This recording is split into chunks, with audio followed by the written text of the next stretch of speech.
I used to think loneliness was something people eventually get used to, like standing in a cold room. At first, you shiver, then you go numb, and after a while, you simply stop noticing the cold at all. For most of my life, that cold lived with me. It followed me from childhood into adulthood, a quiet shadow that never really left. I didn't know, not then, that everything would change the night I met the boy next door. My name is Lyra, and this is the story of how a stranger saved me at my weakest moment, and how the truth he carried nearly broke us both. As days passed, Kael slowly became part of my routine, not because we planned it, but because life kept placing him beside me in small, gentle ways. We didn't talk about heavy things. We didn't talk about pain or family or trauma.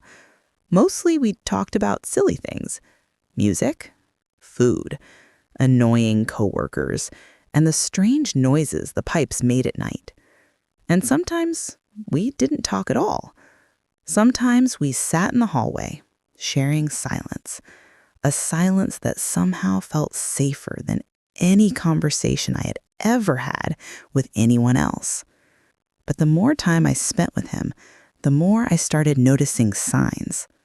Tiny things at first, things I'd tried to ignore, like the way his hands trembled sometimes when he picked up his keys, or how he froze whenever someone walked loudly upstairs, as if he was listening for something only he could hear, or the way he tensed up when I mentioned my mother, like he already knew more than I had told him. Everyone has their struggles, I told myself. Everyone carries things they don't talk about. But one night, everything changed. I'd stayed late at work. Too late. By the time I reached home, my legs felt weak, my head light. The hallway spun before I even realized what was happening. I reached for my door, missed the handle, and suddenly, the floor rushed up toward me. But I never hit the ground. Arms wrapped around me, steady and warm, catching me. When my vision cleared, Kael's face appeared above mine, wide-eyed, terrified, breathless. "Lyra, hey, hey, look at me," he whispered, his voice trembling. "Can you hear me?"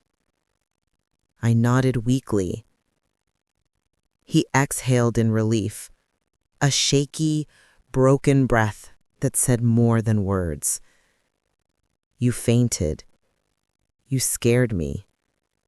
He lifted me carefully, almost protectively, and carried me into my apartment, covered me with a blanket, knelt beside me. "You have to take care of yourself," he said gently. "You don't deserve to push yourself this hard." No one had ever worried about me like that. Not gently, not honestly. I tried to laugh it off. "I'm okay, Kael. Really. Just tired." But he shook his head. "Being tired doesn't make you collapse." Then quieter, "I'm not saying this to control you. I'm saying it because I care."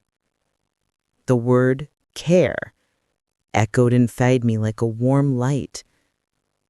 That night, something shifted between us. Something fragile, something unspoken, something real. But closeness brought a shadow with it.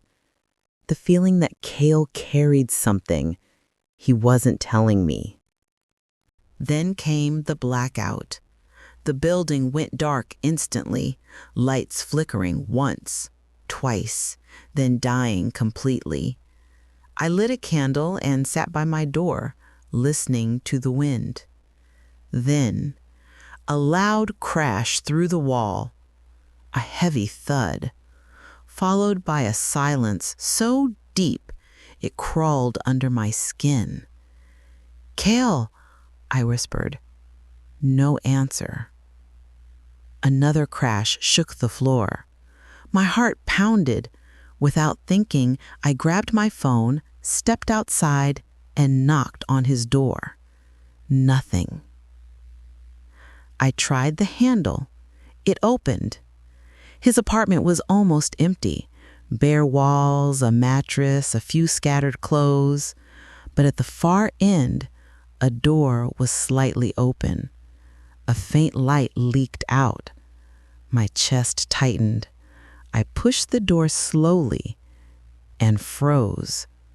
The room was filled with papers, maps, notes, photos, all pinned to the wall, connected with red strings. My eyes scanned everything until they landed on a photo pinned in the center, a photo of me. My breath vanished. My hands trembled. Then behind me, a voice, soft, broken, terrified. "Lyra, please, don't freak out." I turned. Kael stood in the doorway, pale, shaking, breath uneven. His eyes weren't angry. They were scared. Scared of what I might think. Scared of losing something he had never had the courage to name. "Lyra, I need to explain," he whispered. "But please, just listen first." He stepped back, giving me space, giving me safety. "This isn't what it looks like." He pointed to a newspaper article on the wall. "This man is my brother, Daniel." My breath caught. "He helped kids," Kael continued softly. "Kids who were hurt, kids who were ignored, families that looked perfect but weren't." His voice broke. And when he tried to expose the truth, they made him disappear. My chest tightened painfully. "So you were investigating me?" My voice cracked. "No," he whispered. "I recognized you." He ran a shaking hand through his hair. "After losing my brother, I promised myself I wouldn't let another person suffer alone, not if I could help it." He looked at me, really looked at me. "Your eyes, Lyra, your silence, your pain. I've seen it before." Warm tears blurred my vision. "So all this was to protect me?" He nodded. "I didn't want to lose you. Not like him." I stepped closer, slowly, carefully. "These days," I whispered, "I felt like I don't matter to anyone." His expression softened deeply, not with pity, but understanding. "But every time you checked on me, every time your voice came through the wall, I felt a little less alone."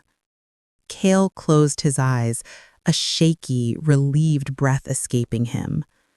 "I'm not perfect, Lyra," he murmured. "I'm broken too. But if you let me, I don't want to be another person who hurts you."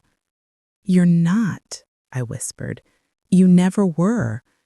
Silence settled between us, the soft, healing kind.